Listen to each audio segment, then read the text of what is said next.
My name is Katerina Muller. I'm 94 years old. And this is the story of how a Soviet general who was hailed as a war hero raped me and at least 100 other German women during the fall of Berlin in 1945. And how I spent 50 years making sure the world knew the truth about him. I hold up a faded photograph of a Soviet officer covered in medals. This is General Sergei Volkov, hero of the Soviet Union, decorated liberator. His statue stood in Moscow for decades. Schools were named after him. His memoirs were bestsellers. He died peacefully in his bed in 1989, surrounded by family, honored and beloved. My voice turns ice cold. But I made sure that before he died, he knew I was coming for his legacy. And after he died, I destroyed it. His statue was torn down. His name was removed from schools. His memoirs were banned. His family disowned his memory. History now remembers him not as a hero, but as a war criminal and mass rapist. I lean forward, staring into the camera. They say you can't fight the powerful. They say individual voices don't matter against propaganda and state machinery. They're wrong. I was 20 years old, alone, traumatized, living in rubble. And I brought down a general. This is how I did it. I touched the photograph. He raped me on May 2nd, 1945. Berlin had just fallen. I was a university student, a virgin. And in one night, he and his officers turned me into one of hundreds of thousands of German women they violated as spoils of war. But unlike most of them, I refused to be silent. And I made him pay. I was born in 1925 in Berlin. My family was middle class. Father was a banker, mother a housewife. We weren't Nazis. Father actually despised Hitler, though he never said so publicly because it was dangerous. We were just ordinary Germans trying to survive the madness. I show photos of my family. This is father, Ernst. This is mother, Helga. My younger brother Friedrich was 16, and my sister Greta was 12. We lived in a nice apartment in the Charlottenburg district. Before the war, life was good. Father worked, mother kept house, we children went to school. Normal. Everything changed when the war started. Father was too old to be drafted, thank God. But as the war dragged on and Germany started losing, life got harder. Food rationing, blackouts, air raids. By 1944, Allied bombs were falling on Berlin regularly. We spent nights in bomb shelters, listening to explosions, praying our building wouldn't be hit. I was 18 in 1943. I just started university, studying literature. I loved reading, writing, learning. I wanted to be a teacher. I had a sweetheart, Hans, a boy from my neighborhood. He was drafted in 1944, sent to the Eastern Front. I never saw him again. Killed somewhere in Poland. He was 19 years old. By early 1945, we knew Germany was losing.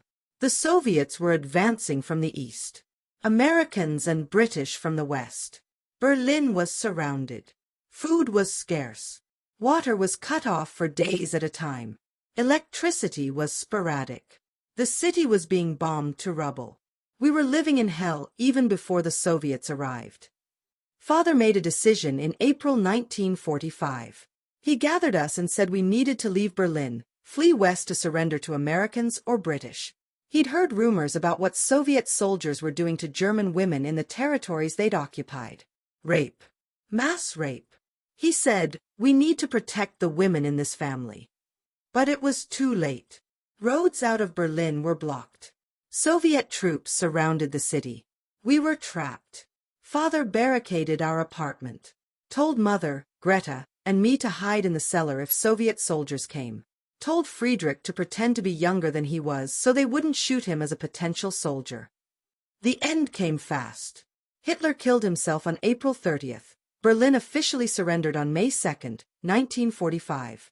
I remember that day. The shelling stopped. Suddenly it was quiet. Eerily quiet. And then we heard them. Soviet troops entering the city. Tanks. Trucks. Thousands of soldiers. They'd won. And we were at their mercy. The first Soviet soldiers appeared on our street that afternoon. May 2nd. We were hiding in our apartment, curtains drawn, doors locked. Father had hidden what little food we had. We stayed silent, hoping they'd pass by. They didn't pass by. They went building to building, kicking in doors, searching apartments, looking for German soldiers, for weapons, for valuables, and for women. We heard them entering our building, boots on stairs, shouting in Russian, doors being broken down, screaming, women screaming.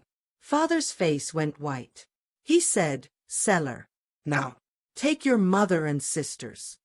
But before we could move, our door burst open. For Soviet soldiers, rifles ready. They shouted at us in Russian. We didn't understand. Father tried to speak. He knew a little Russian. Said we were civilians, no weapons, no soldiers. They ignored him. Started ransacking the apartment, looking for valuables. One soldier grabbed Mother. She screamed. Father tried to stop him. Another soldier hit Father with his rifle butt. Father collapsed, blood pouring from his head.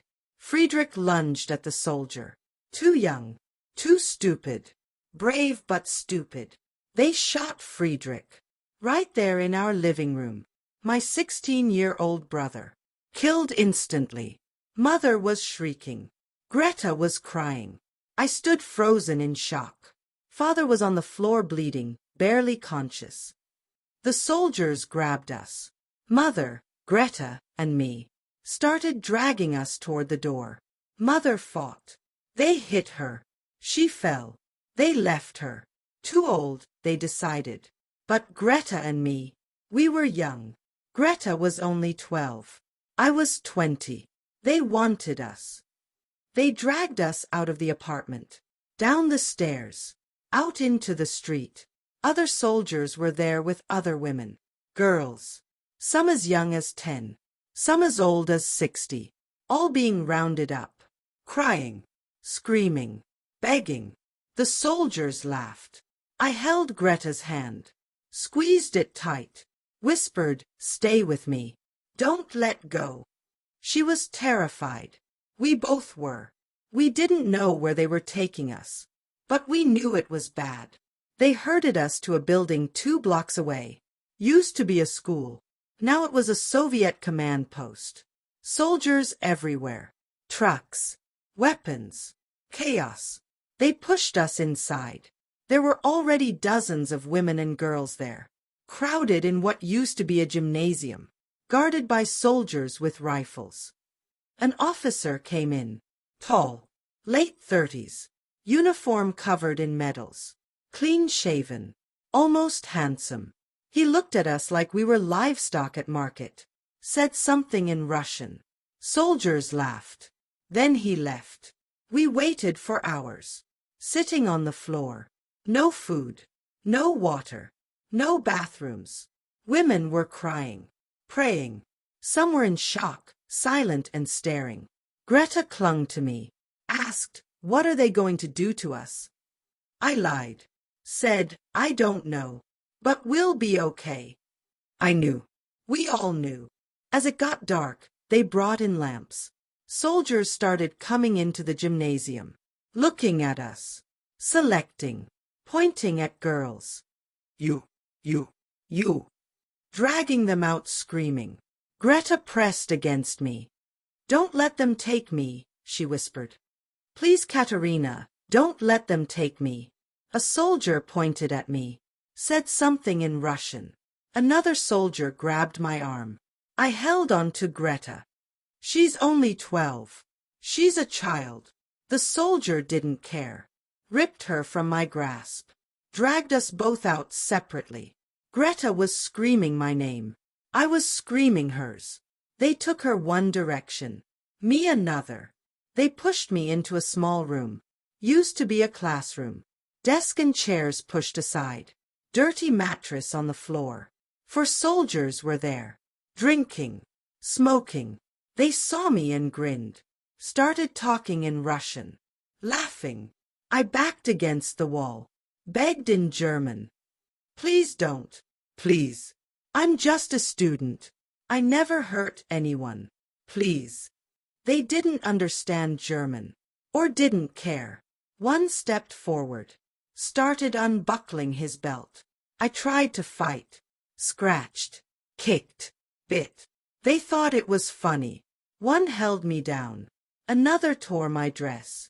I was screaming. And then he raped me. On that filthy mattress. While the others watched and waited their turn. All four of them. One after another. I don't know how long it lasted. Could have been an hour. Could have been 3. Time stopped meaning anything. Pain. Humiliation. Terror. That's all there was. When they were done, they left me there. Bleeding. Bruised. Dress torn. I lay on that mattress in the dark and cried. Not just for me. For Greta. What were they doing to my 12-year-old sister? Hours later, they brought me back to the gymnasium. Threw me on the floor with the other women. Some were already back. Same condition as me. Torn clothes. Blood. Tears. Shell-shocked eyes. We didn't speak. What was there to say? Greta wasn't there. I searched the room frantically. Couldn't find her. I grabbed a woman who spoke Russian, begged her to ask the guards where my sister was. She asked. The guard laughed and said something. The woman translated. The young ones are in a different room. Officers get them. My blood went cold. Officers. The ones with power. The ones who thought they deserved the youngest victims. Greta was somewhere in this building being raped by Soviet officers. And I couldn't protect her. The next morning, they brought us bread and water. Not enough. But something. We were still prisoners. Still being held. And as the day went on, more soldiers came. More women were taken. More came back traumatized. It was systematic. Organized. This wasn't chaos of war. This was policy. That afternoon, he arrived. The officer I'd seen the day before. But now I learned who he was. General Sergei Volkov. Hero of Stalingrad.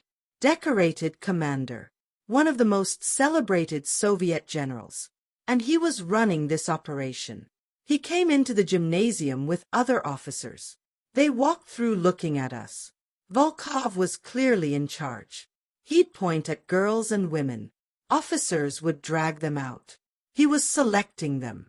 Like shopping. His eyes landed on me. I was sitting against the wall, arms wrapped around my knees. Dress still torn from the night before. He walked over, looked down at me, said something in Russian. An older woman nearby translated quietly. He says stand up. I stood, legs shaking. He walked around me, examining, nodded approvingly, said something else. He says you're coming with him. My heart sank. 2 soldiers grabbed my arms, started dragging me out. I looked back at the other women. They looked away. They knew. Being selected by the general wasn't an honor. It was a death sentence of a different kind. They took me to a different building. A house. Requisitioned from some German family. Nice. Furniture. Running water. Compared to the rubble of Berlin, it was a palace. They pushed me inside. Volkov was there. Sitting at a dining table eating a full meal. Meat, bread, vegetables. My stomach growled. I hadn't eaten properly in days. He saw me looking at the food. Smiled. Said something. A translator, a German collaborator, was there. He translated. The general says you look hungry. If you behave, you'll eat. If you don't behave, you'll go back to the school and service 50 men a night instead of just him. Your choice. I understood. This was my situation. Be this general's personal rape victim, or be raped by dozens of soldiers. No third option. No escape. Just different degrees of hell. I said nothing. Volkov nodded like I'd agreed. Gestured to a chair. The translator said, sit. Eat. I sat. He pushed a plate toward me. I was so hungry I ate, even though it made me sick. He watched me the entire time. Like I was entertainment. After I ate, he stood. said something. The translator said, "You'll stay here. You'll keep the general company. If you try to escape, your sister, Greta, yes, will be given to the soldiers. 50 men. Every night. Until she dies. Do you understand?" I understood perfectly. He had leverage. Greta. If I resisted, if I tried to escape, if I didn't comply, Greta would suffer. So I nodded. And he smiled. And said something else. The translator said, "Good. Now go upstairs to the bedroom. The general will be up shortly." I lived in that house for 3 weeks.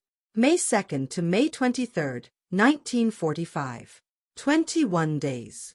And every single day, Volkov raped me. Sometimes once. Sometimes 3 or 4 times. Morning. Afternoon. Night. Whenever he wanted. It wasn't just rape. He was cruel. He'd talk while he did it. The translator would tell me later what he'd said. He bragged about how many German women he'd raped. How it was revenge for what Germans did in Russia. How German women deserved it. How I should be grateful he chose me instead of letting dozens of soldiers have me. He brought other officers sometimes. Shared me with them. Like I was a bottle of vodka to pass around. 5, 6 men. I stopped counting. Stopped feeling. I went somewhere else in my mind while it happened. Became empty. A shell. But he didn't want me empty. He wanted reactions. Fear. Pain. Tears. When I became too numb, he'd hurt me. Burn me with cigarettes. Hit me. Anything to get a reaction. And I'd give him one because the alternative was Greta suffering worse. I asked about Greta once. Begged to see her. He laughed. Said, "She's fine. Popular with the officers. So young, so fresh." I wanted to kill him with my bare hands. But I was powerless. If I attacked him, I'd die and Greta would suffer more. Other women came and went from the house. He had multiple girls. We'd see each other sometimes. Couldn't speak, different languages, but we understood. Shared horror in our eyes. Most lasted a few days before he got bored and sent them back to be gang-raped by soldiers. I lasted 3 weeks. I think because I was educated, spoke some basic Russian I was learning, could hold a conversation. He liked having someone to talk at. He talked about his wife and children in Moscow. Showed me photos. 2 daughters, a son. Loving wife. He missed them, he said. But this was war. And German women were spoils of war. Revenge for German soldiers raping Russian women during the invasion. An eye for an eye. Justice, he called it.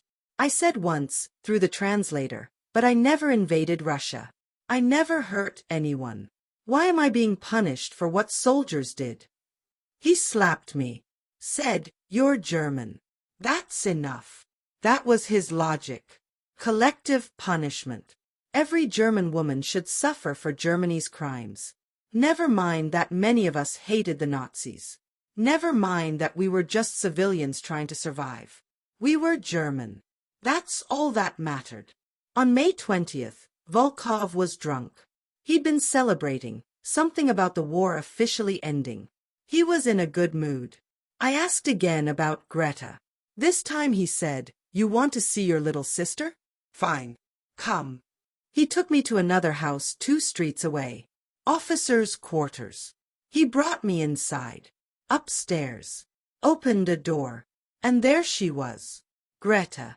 My 12-year-old sister. She was barely recognizable. Skeletal. Bruised everywhere. Vacant eyes. Sitting on a filthy mattress in the corner.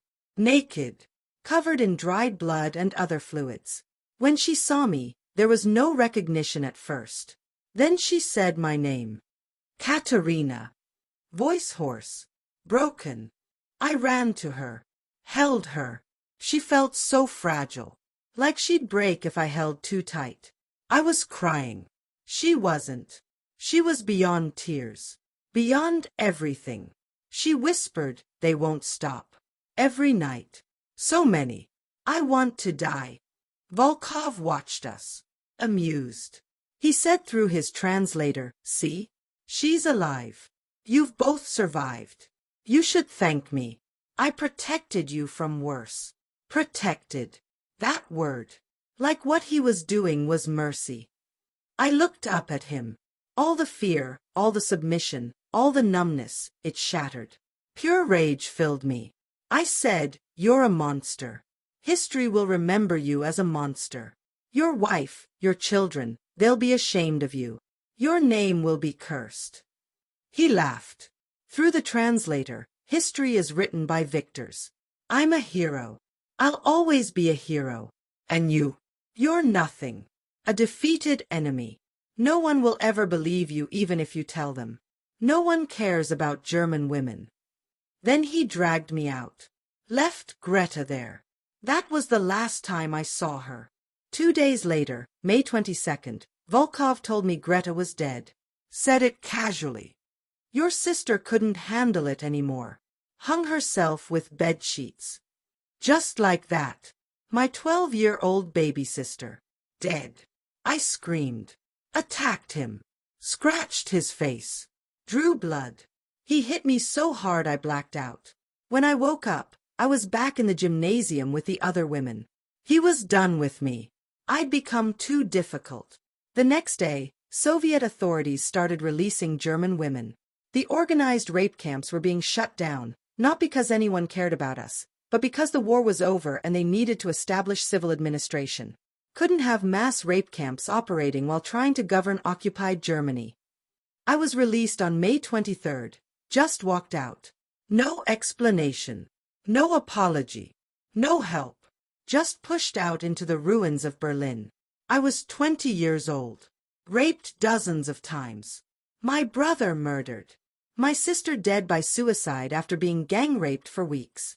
My father badly injured. My mother traumatized. I walked home through the rubble. Took me hours.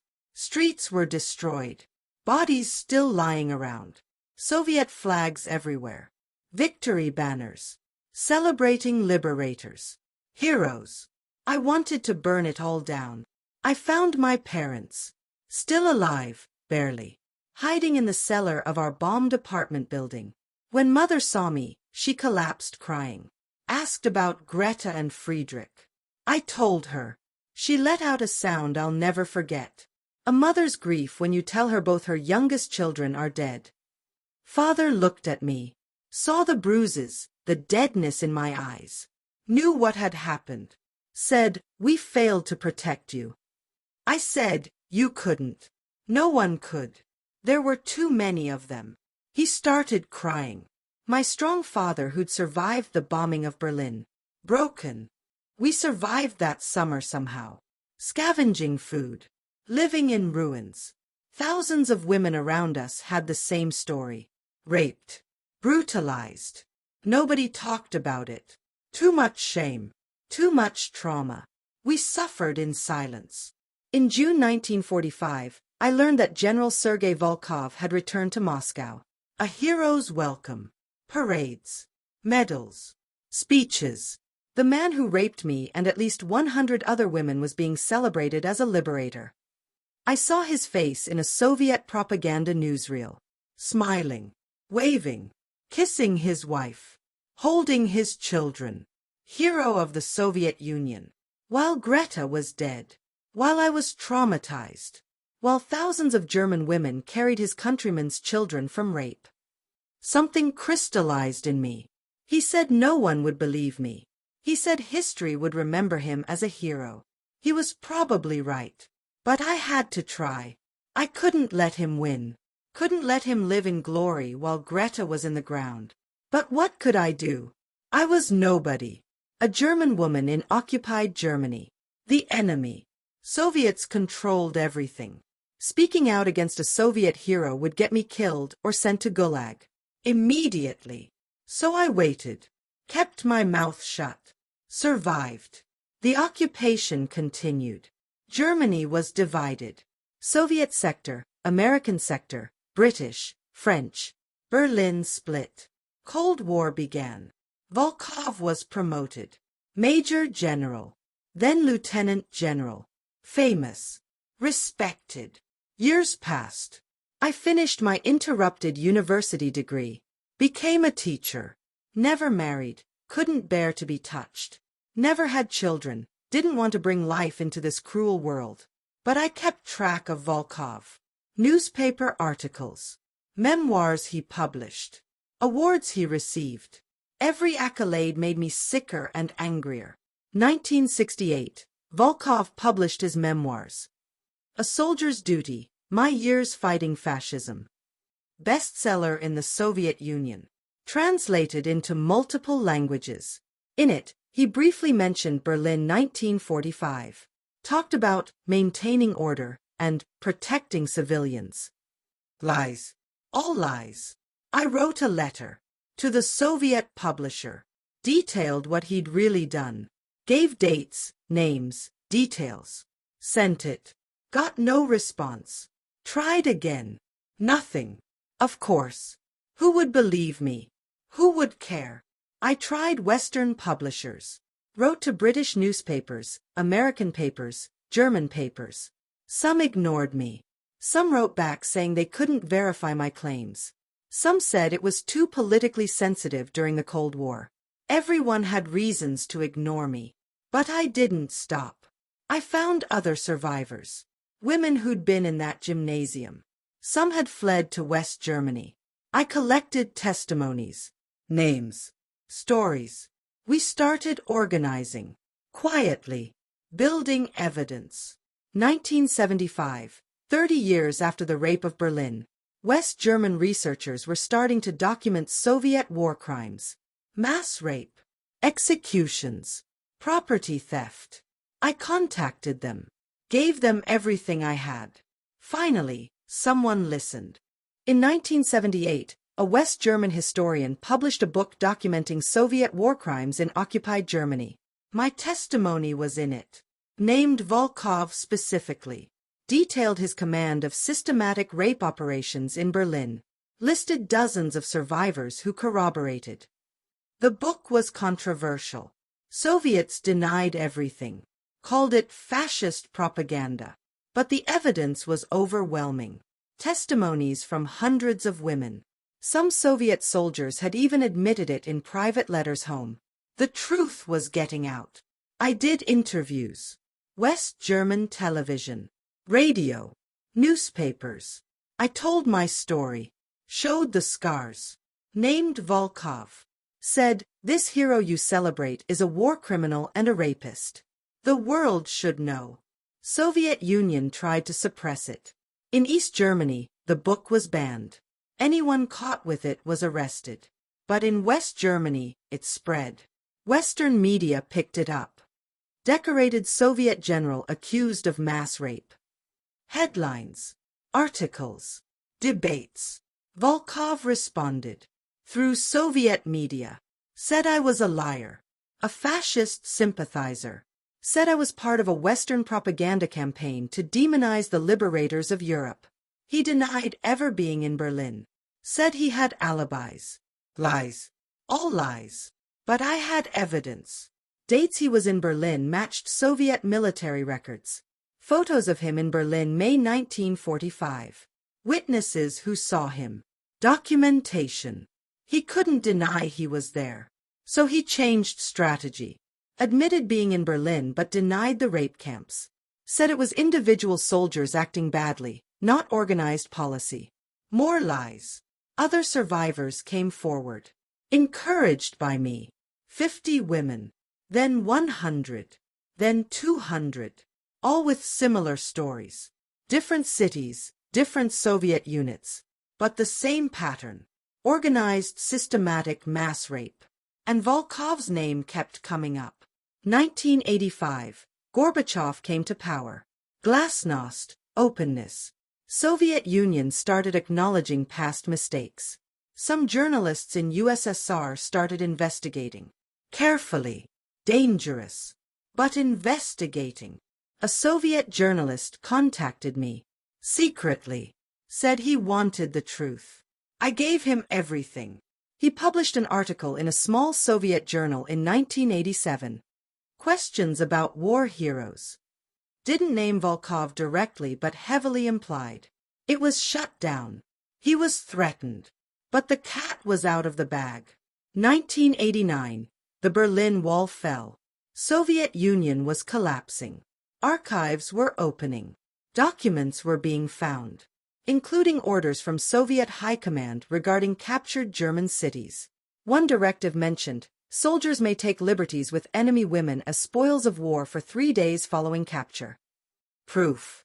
Official proof that rape was policy. Volkov was 78 years old in 1989. Retired. Living comfortably in Moscow. Still honored. Still decorated. But walls were closing in. More survivors speaking out. Documents surfacing. His name appearing in too many accusations to ignore. A Soviet investigative committee was formed, looking into war crimes by Soviet soldiers. Volkov was called to testify. He denied everything, but evidence was overwhelming. 200+ women testified. Documents proved he commanded the Berlin sector where organized rapes occurred. Photos placed him at locations witnesses described. His family started distancing. His wife filed for divorce. Said she couldn't stay married to a rapist. His children gave interviews saying they were ashamed. They removed his name from their lives. Changed to their mother's maiden name. In November 1989, his statue in Moscow was vandalized. Rapist spray painted on it. Authorities cleaned it. Happened again. And again. Finally, city officials quietly removed the statue.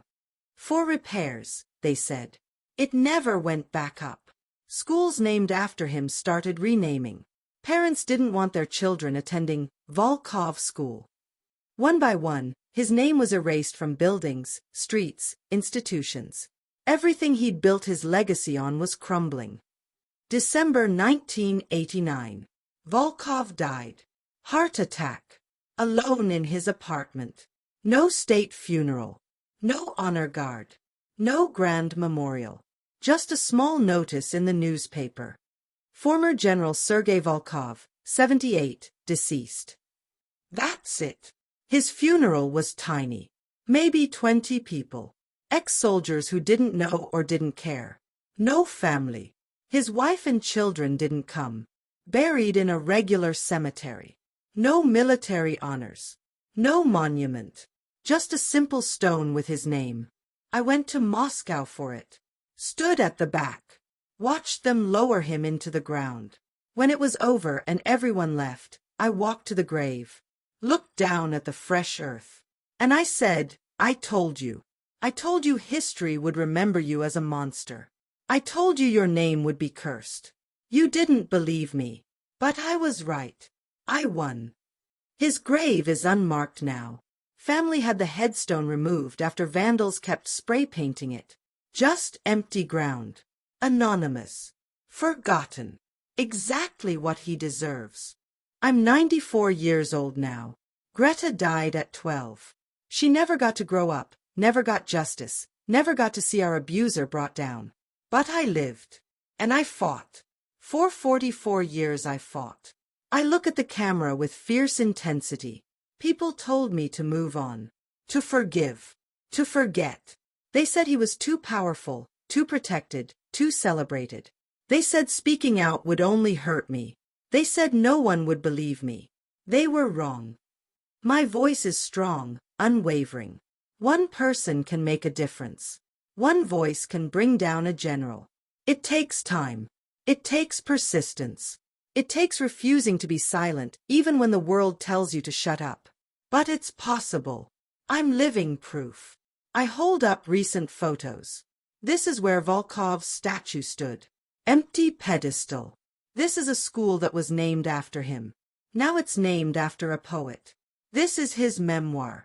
Banned in Russia, pulled from libraries. This is his legacy. Destroyed. I lean forward. To every survivor of sexual violence, especially wartime rape, they want you silent. They want you ashamed. They want you to believe you're powerless. Don't believe it. Document everything. Find other survivors. Tell your story. Keep telling it. The world tried to silence me for 33 years. But I never stopped. And eventually, the truth won.